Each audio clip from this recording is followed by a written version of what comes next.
This is Pastor Tid here with week 2 of our series called Like Me. Now I want to start with a story. Now when I was in middle school, really in 8th grade, there was this guy who I swear was 18. I mean, he wasn't. He was literally my age. And the guy was on another level compared to everybody else. I mean, dude had abs, dude had this, super athletic. The guy was above and beyond everybody else. And so all the girls wanted him. Every guy wanted to be like him. And so it was crazy. It's like this guy, it's just kind of one of those, And that turns out the dude was smart, had looks, everything. If you've ever had to deal with somebody like that, it kind of makes you feel one or two ways. Number one, you want to just be like that person. So you want to be their friend and you want to just kind of be around that. You want to become like that. You start to model yourself kind of like this individual to try to get a little bit of that surrounding clout and all that comes with it. Or you hate people like that, right? Because that's not you and you can't be that. And so that leads you to be jealous. Jealous of that person, jealous of what they have, who they are, and everything.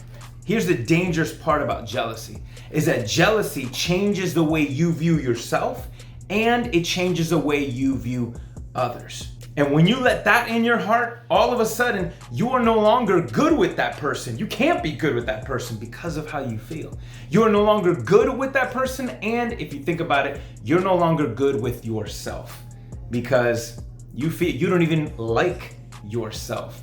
You end up wondering and asking that same question, what can anybody see in me? So what do we do with that? Well, let's look at what God has to say. Throughout the book of 1 Samuel, we have this amazing story between Saul and David. Some of you might know the story of David and Goliath, right? And Saul was there. He was the tallest and the best warrior to a certain extent among everybody there. But, dude was kind of hanging out in his tent. He was the king. He wasn't leading. No one wanted to fight Goliath. And here comes this teenager, right, out from the field. The shepherd boy comes out, slays the guy, right? And then becomes an iconic hero in Jewish history overnight. And now Saul liked David. He was like, whoa, okay, look at this guy. And so he actually brings him on and he does a lot of stuff for King Saul. And not only that, then David gets older and starts going into battles and starts becoming Saul's best general in war. And he's going out there doing amazing things. And one time, as he's coming in from another amazing battle, King Saul hears this song that these ladies are singing. All right, this is in this city, in the city that he's there. And so I want you guys to check out what the lyrics of the song was. 1 Samuel 18:7.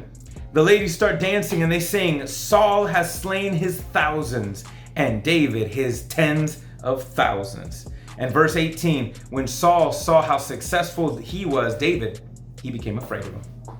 Listen, I don't know how you would feel, right? Here, the ladies are saying, man, Saul has killed his thousands, but David is tens of thousands. And so here, King Saul had a moment. He had an opportunity.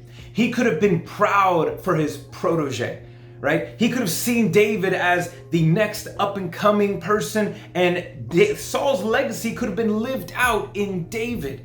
That was a moment that he had if he would have been happy for his, for his assistant, for his helper, for his son, for his, wannabe son, for his adopted son. He would have been happy for him and things would have ended so much differently, but instead you saw it.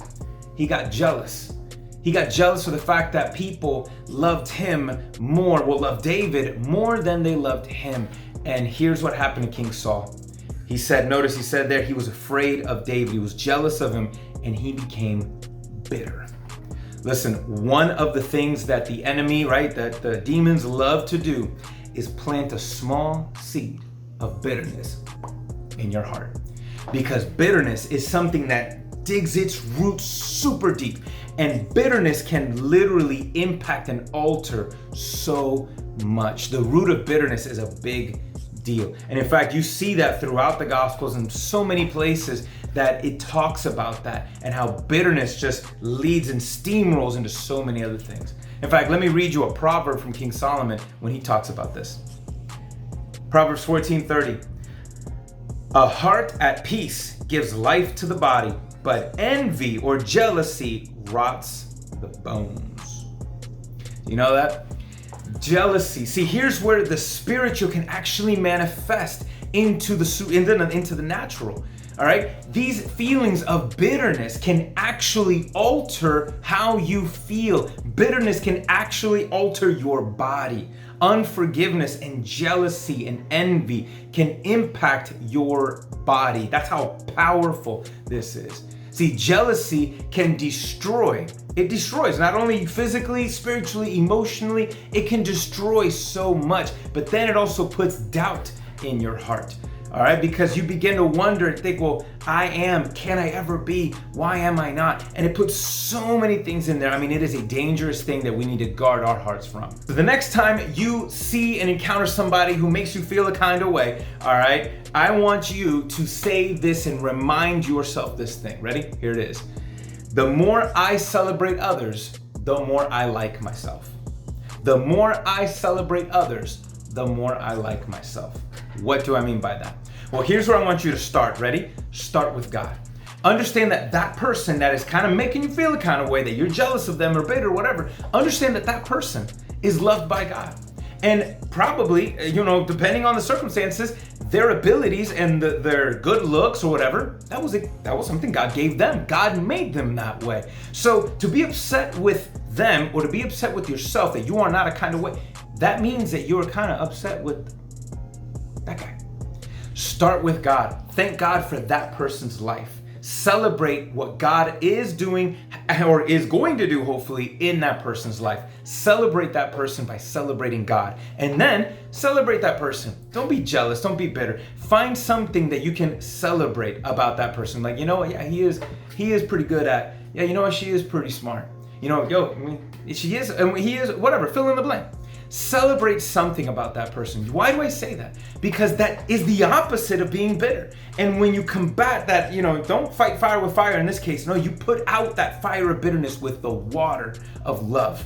And when you do that, when you begin to celebrate others, here's the cool part, you begin to see certain things in you. And like, he is pretty good about that. And then you begin to start to see, wow, you know what? When you celebrate God and you celebrate others, you're like, God did make me pretty cool. God made me like this, like that. That's not that bad. No one else can do this. No one else is like that.